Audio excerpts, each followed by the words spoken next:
John Battle, Virginia High. Like I said, John Battle loses last week. Virginia High wins, jumps up big on Tazewell, holds them off. I'm going with Virginia High on this one. Not just John Battle's.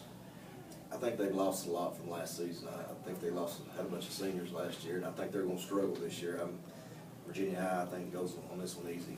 I think Virginia High will take it too. I think Coach Chris, I'm going to give him the weight room on this one. I think Virginia High's going to get him in the weight room.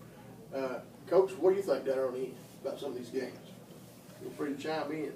Well, let's talk about our game this week. We'll get straight to the point. We're taking a 3.5 hour drive up to Eastern Montgomery, and we're going to be playing a team that has a great power run game. They have some physical linemen. Well, let me go to Lebanon and Lee first. We'll get you down here at the bottom. We're going to talk about you all tomorrow, or here in a minute. I'll get right back at you. That might be game of the week. Yeah, we don't know. That might be game of the week. Our next game's Lebanon at Lee. Lebanon loses in the last couple minutes. Lee gets beat pretty bad by Tennessee High. But I'm going with Lee High on this. I'm going with Lee. I'm going with Lee. Lee across the board. All right, guys, right here, Coach Tester knows a little bit about this one, and Coach Church coached with him to know a little bit about Shelby Valley at Ridgeview. Shelby Valley, Ridgeview. I know Shelby Valley a couple years ago had some studs back there in the backfield. I don't know what they have now. I'm just going to go ahead. I got Ridgeview at number 1. I'm saying Ridgeview right off, but I don't know a lot about Shelby Valley. I agree. I think Shelby Valley plays tough for a quarter or two. I know they're traditionally pretty strong, big strong kids up front. I know we played them the last couple seasons, and I always had a good football team, and you better strap them up when you play them because they're a physical bunch. But I still think Ridgeview's got too much for them. I think, like I said, I think they'll play them tight early, and I think Ridgeview wins at least 2 or 3 scores on this one. I think Ridgeview will take it as well, especially considering the fact that it's at Ridgeview. That's going to give them even another advantage on top of what they already have. I think it's going to be a lot worse than what you guys think. Well, I'd hate to see their first home game next week. I went to Grundy last week. They filled up their whole side and the whole left side at Grundy. They've got a lot of buzz going too. Yes. Yes. All right. Graham at Tazewell, guys. Graham at Tazewell. A lot of speed's going to be out on the field. But you know who I'm going with here. I know he's not the defensive coordinator, but I'm picking Graham, and I'm riding Snake Palmer's coattails right here over improved Tazewell football team. But Graham's going to be too much with junior at quarterback, and I'm going with Graham. I agree with you on that, Tom. I think Tazewell, I've been really impressed with them in the early games I've seen them with. Just a lot of speed and just the growth of the program overall with where it's come from in the last couple of years has been pretty good. And but I just think Graham's got too much for them. And like I said, they're still going to go through some growing pains, but look for that program to be on the rise here in a few years. I think this is a good barometer for Tazewell. That's going to be something that these coaches can use later on if those kids come out and play well. But I think Graham's going to take care of business. Yeah, Graham. All right, Patrick Henry at Rye Cove. Very improved Rye Cove team. Patrick Henry wins last week. Hurley hands Rye Cove a loss. I'm going with Patrick Henry again. Maybe not a blowout, just don't know, but Rye Cove's very improved, but I'm going to pick Patrick Henry for this week. I agree also, Patrick Henry. Like I said, Rye Cove is improved. I actually watched some of the game with Hurley on film. They're doing a lot of good things, new coaching staff, doing some good things up there, but I think Coach Palmer and Patrick Henry has too much for them, and I think Patrick Henry eases away with this one. I'll go with Patrick Henry also. Spoke to Coach Palmer some this summer, and according to him, he was looking for a little bit of an identity for his football team, and it seemed like last week maybe they already know who they are, right, based on the way they play Castlewood. So I'll go with Patrick Henry in that one. I think they do. They're the Rebels. Yeah, the Patrick Henry Rebels. I'm pretty sure they do. What we got next? Marion at Northwood. Marion won last week, or Marion lost last week. They gave Chill Howie a fit there for a while. For a little bit. Yeah. But It's a rivalry though, isn't it? yeah, Chill Howie got them. And Northwood won. Northwood's improved, but I'm a little worried about the 30 points that they gave up against an improved Twin Springs team. I don't know, like I said, I don't know much about Twin Springs. They played well. I'm going with Marion this week on that. Just big AA school number-wise, but Marion's usually a pretty good, solid program. Northwood, improved Northwood. I mean, but I'm going with Marion. I agree 100%. Northwood's improved, but not enough for Marion this week. I agree as well. I'll shout out to my boys out there in Marion. I coached there a couple of years. And, He was out there with Coach Wright. Coach Steve Wright. I'm telling you guys, class act, one of the best coaches Southwest Virginia's ever had. Coach Wright's a good one. He introduced me to the wing tee, and I hook, line, and sinker after that. But for the most part, Krieger told me he introduced you to him. yeah, well. I'd have to go with Marion. That's a big county game right there for them. Yes. The Chilhowie game is big, but this one is also big, and Marion probably rebound big time after this. All right, going with Marion on that. We're good. John I. Burton at Chilhowie. Jimbo's always going to play good, but just not enough for Chilhowie. Chilhowie wins big.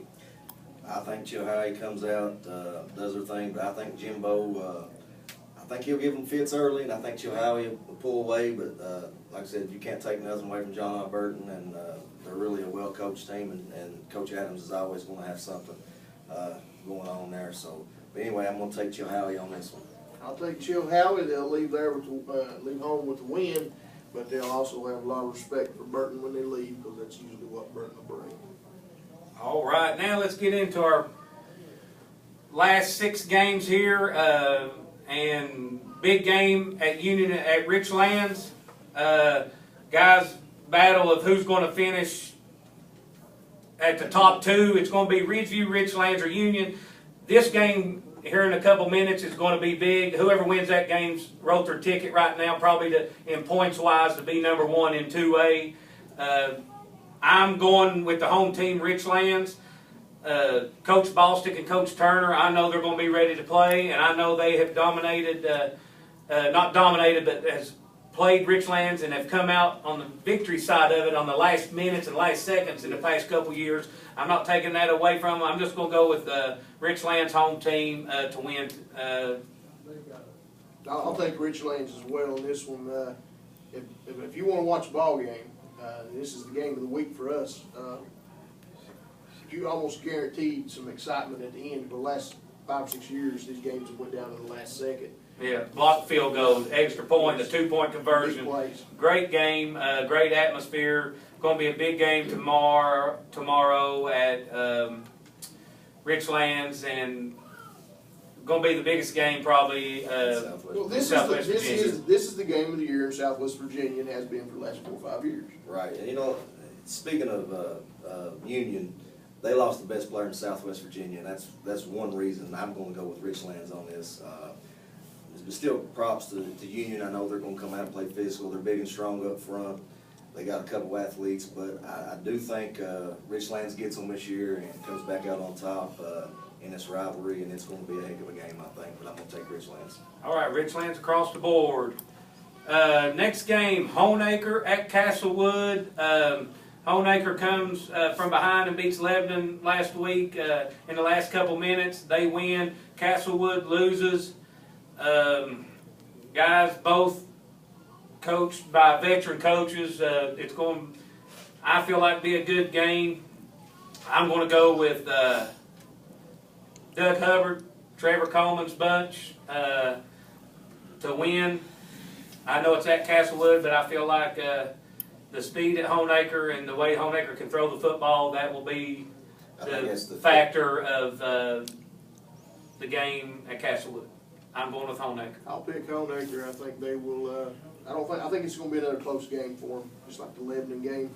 But I think they may get a little bit of a cushion. It may not be as tight as the Lebanon game was. So I'll go with them.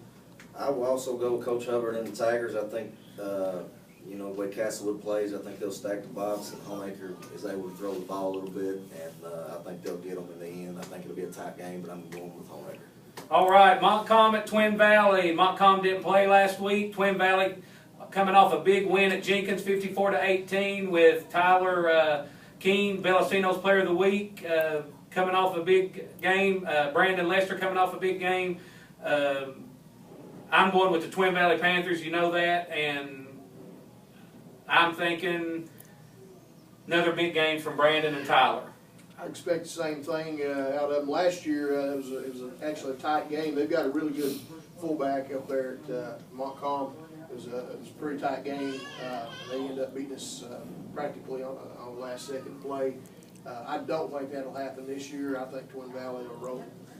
I agree 100%. I'm going with the Velocino's Player of the Week and Tyler King to have another big game, and Brandon Lester, and they're going to roll over Montcalm. There we go. All right, Grundy at Riverview. Guys, not going to be much here. Gabe Visor show. It's going to be big. I'm going with Grundy, big, over Riverview, West Virginia, at Riverview. I'll go Grundy 3 touchdowns over Riverview. I'll agree with both of you on that. Gabe Pfizer and Endicott, just too much for the Riverview Raiders.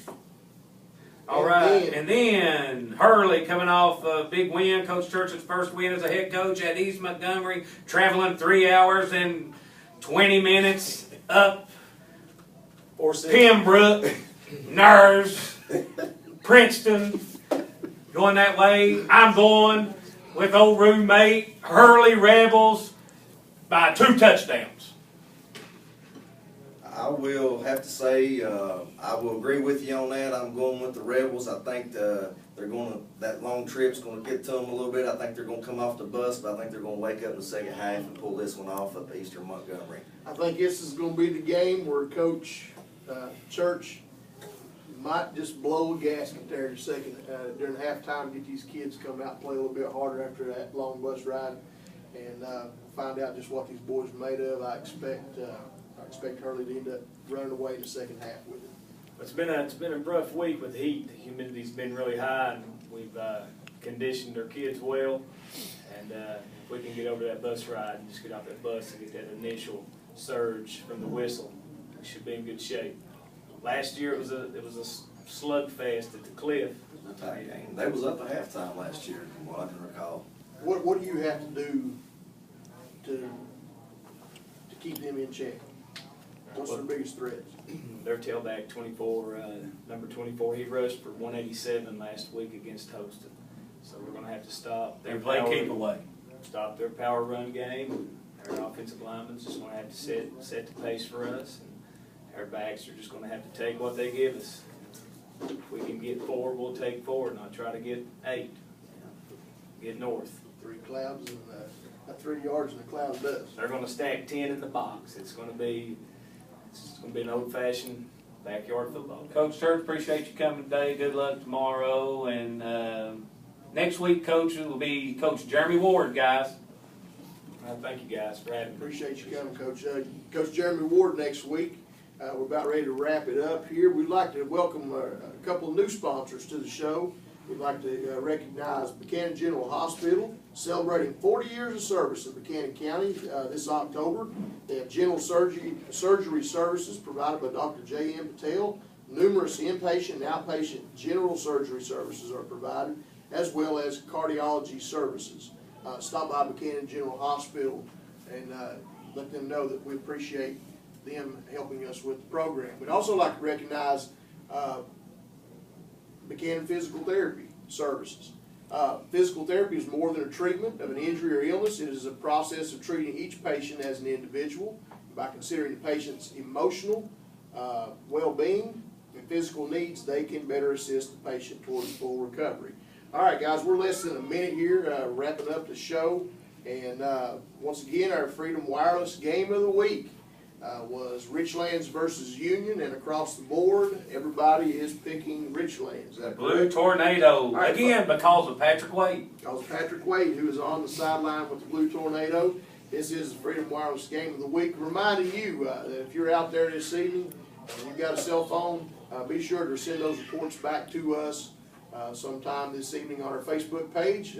Film yourself or friends or fans.